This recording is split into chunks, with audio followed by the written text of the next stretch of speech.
और जो राजा उत्तानपाद की दूसरी रानी थी जिसका नाम था सुरुच, तो सुरुच से उत्तम का जन्म हुआ। ध्यान से सुनो, सुरुच से उत्तम का जन्म हुआ। ध्रुव जी महाराज को सौतेली मां की बात लग गई। पिता के गोद में बैठे थे, हाथ पकड़ करके पटक दिया, अस्कई बाह पकड़ ध्रुव केरी और मंदिर बाहर दीन खड़े। ध्रुव से सौतेली मां ने कहा, भग भग भिकारिन के बेटा, बनवासिन के छैया, अभागिन के लाभ, अगर तुम्हें ऐसी ही गोद में बैठना था तो तुमने मेरी कोख से क्यों जन्म नहीं लिया? उस अभागिन की कोख से तुमने क्यों जन्म लिया? जाओ, अगर तुम्हें ऐसी गद्दी चाहिए तो जाकर के तुम तपस्या करो। अब देख लो, ध्रुव जी महाराज को सौतेली मां की बात लग गई। अपनी मां सुनीत के पास आए, बोले मां, बस आप दोनों हाथ उठा करके आप हमें आशीर्वाद दो। बोले बात तो बताओ, क्यों आशीर्वाद क्यों मांग रहे हो? और मां का आशीर्वाद तो पुत्र पर सदैव रहता है। पुत्र, कहां जा रहे हो? तो ध्रुव जी ने कहा, मैया मैं तपस्या करने जा रहा हूं और मैं गद्दी पा करके रहूंगा। देख रहे, जैसे इतना कहा तो समझ गई कि सौतेली मां ने कुछ कह दिया। तो सुनीत ने कहा, बेटा मेरा आशीर्वाद तो सदैव तुम्हारे पास है, लेकिन पहले उस मां से आशीर्वाद लेकर के आओ जिसने तुमसे कहा है कि जाकर के तपस्या करो। पहले उससे आशीर्वाद लेकर के। सूरज के पास ध्रुव जी महाराज पुनः आए, बोले मां, चरण पकड़ करके बोले, मां मैं तपस्या करने जा रहा हूं, आप आशीर्वाद प्रदान करो। थोड़ी बक्से की आवाज कम करो, आप आशीर्वाद हमें प्रदान करो। तो सूरज ने एक बार भी ध्रुव जी को नहीं रोका। जानते हो क्यों? इसलिए नहीं रोका कि अगर ये बालक यहां रुक गया तो ये आधा हिस्सा बटा लेगा मेरे पुत्र से, और जंगल जाएगा तो कोई जानवर इत्यादि से मार के खा जाएगा। इस वजह से रोका नहीं, बोले जाओ बेटा तुम्हारी तपस्या सफल हो। ध्रुव जी महाराज मुस्कुराते आए, बोले मां आशीर्वाद पा लिया, अब आप भी आशीर्वाद दो। सुनीत ने बहुत समझाया, लेकिन ध्रुव जी ने निश्चय कर लिया, माना कर दिया। और जैसे तपस्या के लिए नगर से निकले और राजा उत्तानपाद को जब पता लगा कि ध्रुव जी तपस्या करने जा रहा है, तो राजा उत्तानपाद ने सैनिकों से कहा, जाओ ध्रुव से कह दो कि लौट आओ। अभी तक तुम्हें एक सेर अन्न दिया जाता था और आज से तुम्हें 2 सेर अन्न भोजन करने के लिए दिया जाएगा। बेटा जंगल न जाओ, तो लौट आओ। और जैसे ध्रुव जी से कहा तो ध्रुव जी महाराज ने विचार किया, वाह प्रभु,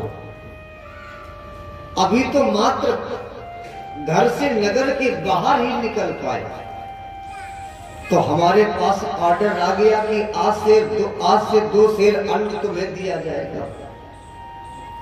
अब बताओ, तपस्या के लिए मन में निश्चय किया, घर से बाहर आए तो इतना ऑर्डर मिल गया, अगर कहीं परमात्मा के साक्षात्कार हो गए तब हमें कितना न मिल गया। बोले जाओ पिताजी से कह दो लौटे वाले नहीं। नंगे पैर ध्रुव जी महाराज 5 वर्ष की अवस्था है। एक श्लोक लिखा है, बोले देखना,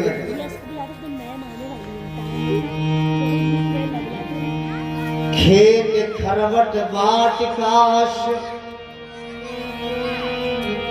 बनानी उप बनानी चा,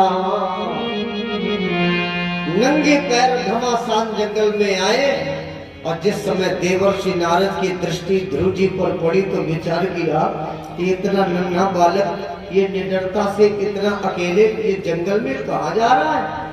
तो नारद जी महाराज ध्रुव के पास आए, बोले बेटा कहाँ, बेटा लौट जाओ, यहाँ तो बड़े बड़े जानवर रहते। बोले ना, मैं तपस्या करने जा रहा हूँ और भगवान को पा करके रहूंगा, हमें गद्दी चाहिए। बोले बेटा भगवान ऐसे थोड़ा मिलेंगे। खूब समझाया, खूब कठिन से कठिन परीक्षा लिया, लेकिन जब ध्रुव जी नारद जी की परीक्षा में पास होते चले गए तो नारद जी समझ गए कि चक्रवर्ती कर लक्षण तोरे, और ध्रुव से कह रहे कि देखत लाग दया अति मोरे। बेटा तुम्हें देख करके दया आ रही, मान जाओ। बोले ना, मैं तो तपस्या करके गद्दी प्राप्त करके रहूंगा। तो नारद जी बोले समय आ गया गुरु मंत्र देने का, और जब गुरु मंत्र मिलेगा तभी ब्रह्म के साक्षात्कार से होंगे। तो बोले बेटा तुम तपस्या करने जा तो रहे हो, लेकिन कहाँ जाओगे?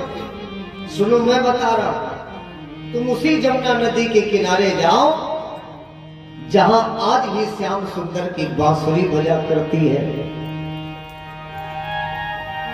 पुलितात गच्छ भद्रम तीर यमुनायास्तटं शुचि पुण्यम मधुबनम यत्र सानिध्यम नित्यदामनि सानिध्यम। और बेटा जैसे अलसी का पुष्प होता है ना, ऐसे भगवान का रंग है। शंख चक्र गदा पद्म भगवान का, भगवान के पूरे शरीर का वर्णन किया। और बोले बेटा बस इनकी छवि अपने मन मंदिर में बसा करके और बस इस मंत्र का तुम जाप करना। मंत्र दिया और द्वादशाक्षर मंत्र दिया। कौन सा? ओम नमो भगवते वासुदेवाय। ये मंत्र प्रदान किया। ध्रुव जी महाराज को जब गुरु दीक्षा मिल गई तो देवर्षि नारद को गुरु जी को प्रणाम करके उसी जमुना नदी के किनारे आए, स्नान किया। उपवास करते हुए ध्रुव जी महाराज ने तपस्या प्रारंभ कर दिया।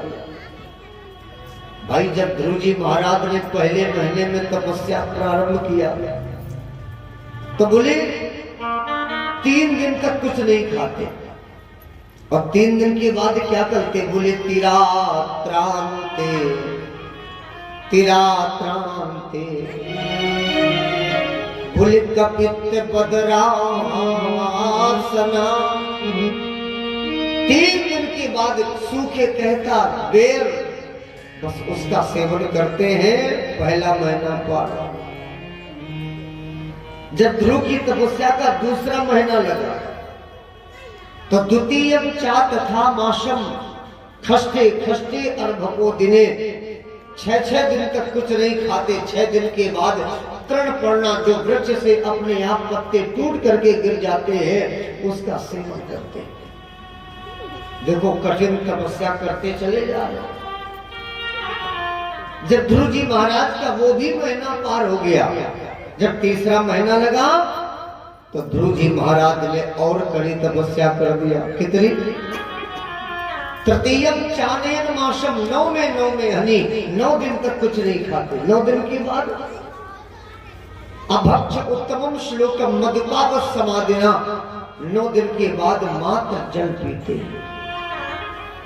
देखो कड़ी तपस्या बढ़ाते चले जा रहे। जब तीसरा महीना लगा, तृतीयम चातथा मासम, द्वादशे हनी।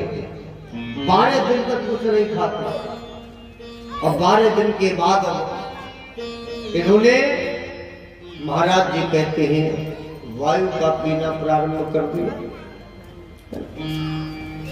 इस तरह करते करते जब ध्रुव जी महाराज की तपस्या का 5वां महीना लगा वो हो, तो दाहिने पैर के अंगूठे से ध्रुव जी महाराज खड़े हो गए। ध्यान से सुनना। 5वें महासुलभ प्राप्ति जब 5वां महीना लगा तो दाहिने पैर के अंगूठे से खड़े होकर के श्वास पीने लगे। चरचराचर के प्राण अवरुद्ध हो गए। श्वास को साध करके नारायण ले भैया वायु पी रहे। इतना भार हो गया ध्रुव जी की तपस्या से शरीर में, ध्रुव के शरीर में इतना भार हो गया कि पृथ्वी एक तरफ को झुक गई। क्या हुआ बोलो जरा। अब भाई जब पृथ्वी एक तरफ को झुक गई तो महाराज जी कहते हैं राजेंद्र सभी देवता घबरा गए। सभी देवता भगवान के पास आए, प्रभु ये चरचराचर के प्राण क्यों रुक रहे, प्रभु रक्षा करो, संसार के संकट में प्राण है। देखना कैसी प्रार्थना कर रहे। बोले एवं लगा श्रवणोरुधर्मे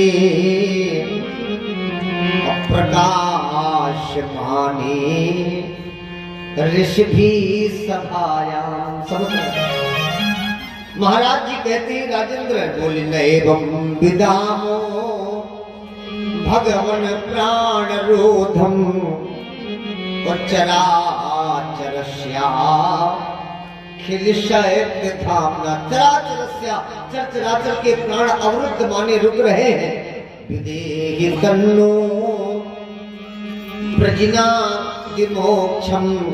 और सभी भगवान के शरण में आकर के क्या बोले, बोले प्राप्ता वयं त्वाम शरणम शरण्यम। हम आपके शरण में, संसार की रक्षा करो। ये चरचराचर